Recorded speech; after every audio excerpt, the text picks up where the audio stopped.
Mga kaupak, bago tayo maligaw sa mga pinag-uusapan ngayon, hindi lang sa politika, syempre ang umiinit na palamig. Hindi pala umiinit, palamig na panahon. Dahil ang Christmas ay hindi na natin mapipigilan. Mga kaupak, sa aking mga pinuntahan na grocery or shopping mall, naku mga kaupak, meron ako mga napansin. Kung saan, ang malalaking mga fruit cocktail at saka malalaking packaging ng mga spaghetti o pang Noche Buena ay halos hindi nabibili. Kung meron man na nakakabili niyan, mga kaupak, ang nakakabili lang yung may mga pera, katulad ng mga mayayaman. Pero kung ikaw ay ordinaryong manggagawa, mga kaupak, hindi ka makakabili ng pang Noche Buena na gusto mo. Dahil sabi nga ng DTI, nakakainit kayo ng ulo, DTI. Alam nyo ba talaga ang ginagawa nyo? Bakit hindi nyo alam?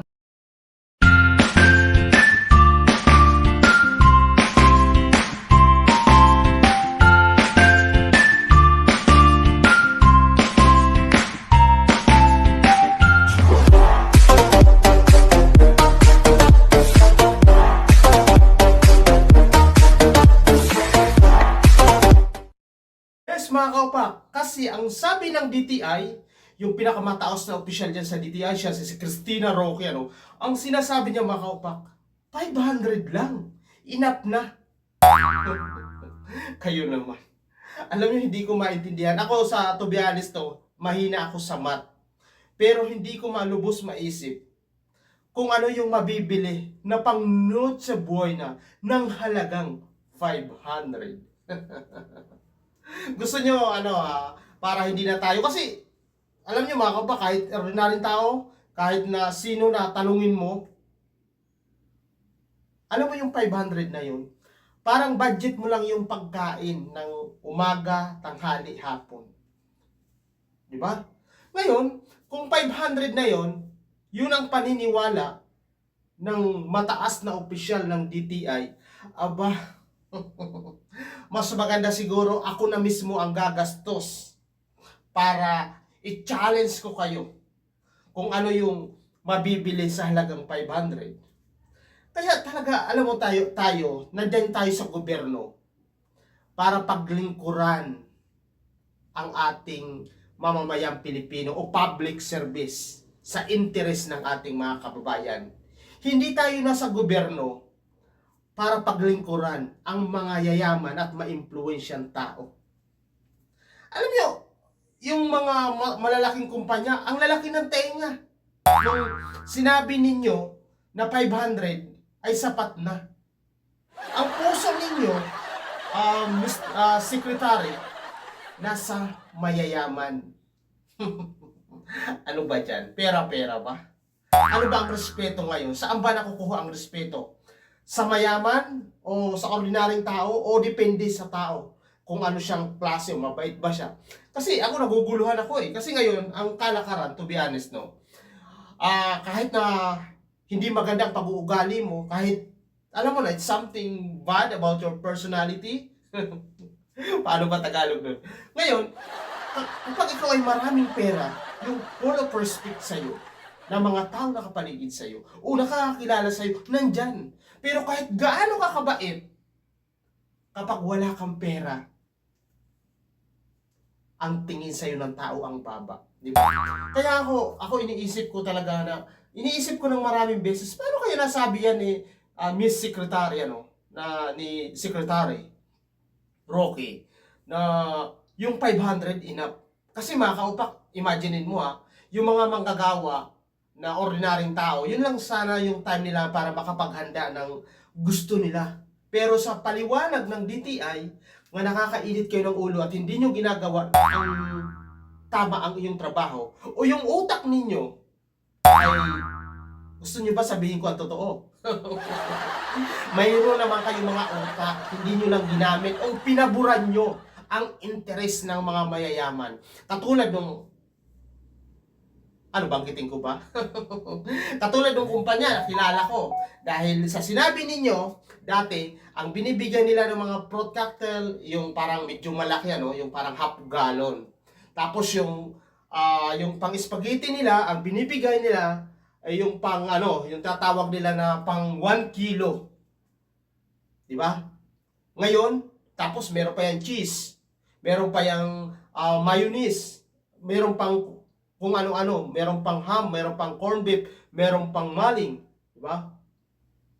Ngayon, dahil sa sinabi ng DTI, mga kaupak, yung dating binibigay nung kilala kong kumpanya, 1/4 na lang. Dating yung spaghetti 1 kilo, ngayon 1/2 na lang. Pero, yung dating binibigay na noodles, ay ano, yung mga kung ano-anong binibigay ham, wala na.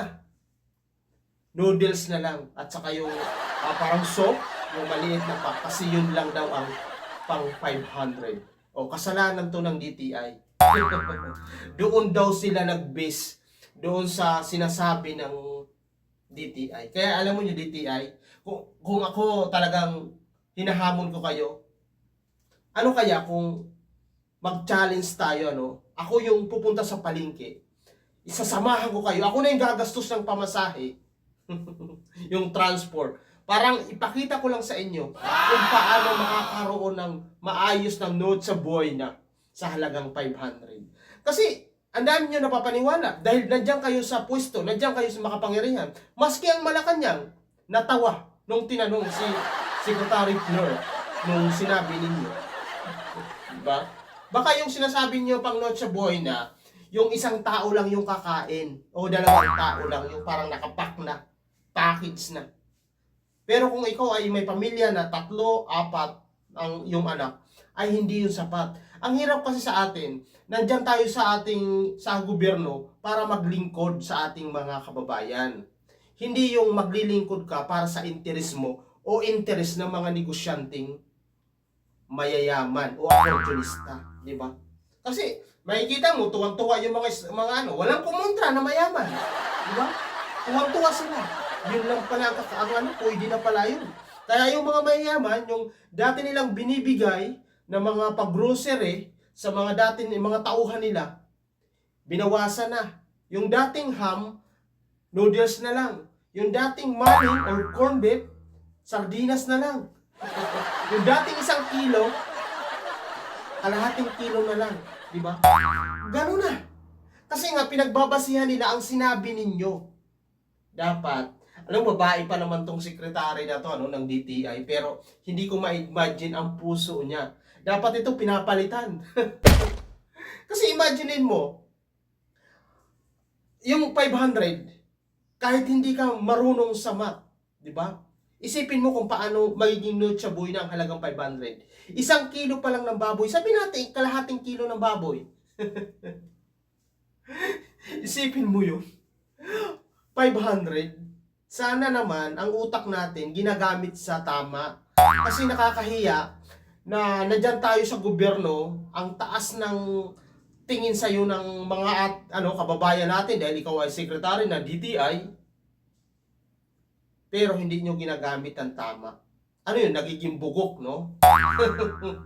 Kasi isipin mo, mga kaupak, alam ba ninyo kung magkano sweldo ng isang sekretary?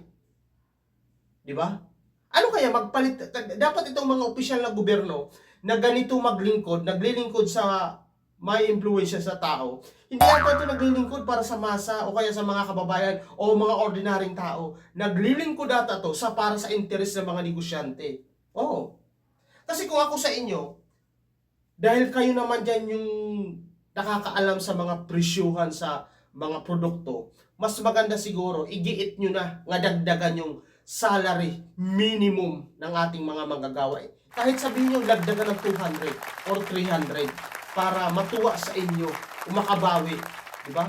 I-push nyo sa presidente na sabihin na, o kaya sa kongreso, na dagdagan na ng 200 ang salary ng minimum. Para matuwa sa inyo, para makabawi kayo. Kasi kung ito ay DTI secretary, tapos ganyan ka, magpaliwanag. Kahit hindi tao nakapag-aral, hindi mapapaniwala sa iyo, no? Kumbaga wala ka ng future para maglingkod sa bayan. Hanggang doon ka na lang dahil sa sinabi mo na yan. Maliban na lang Gusto ko magsalita dito ng ano, kaya baka mayaman tayo. Kasi kung ano, parang saan ka ba talaga naglilingkod? Di ba? Ganun na lang, linisin natin ng konti. Saan ka ba naglilingkod? Secretary, DTI secretary. Sa taong bayan? Sa mga Pilipino? O naglilingkod ka para sa interes ng mga negosyante o mayaman? Kaya nga walang ano eh. Subukan nyo. Mag-post kayo. Mag-urgent kayo ng i-post nyo sa Malacanang, sa Kongreso na magdagdag ng sahod ng 200, yung minimum ngayon.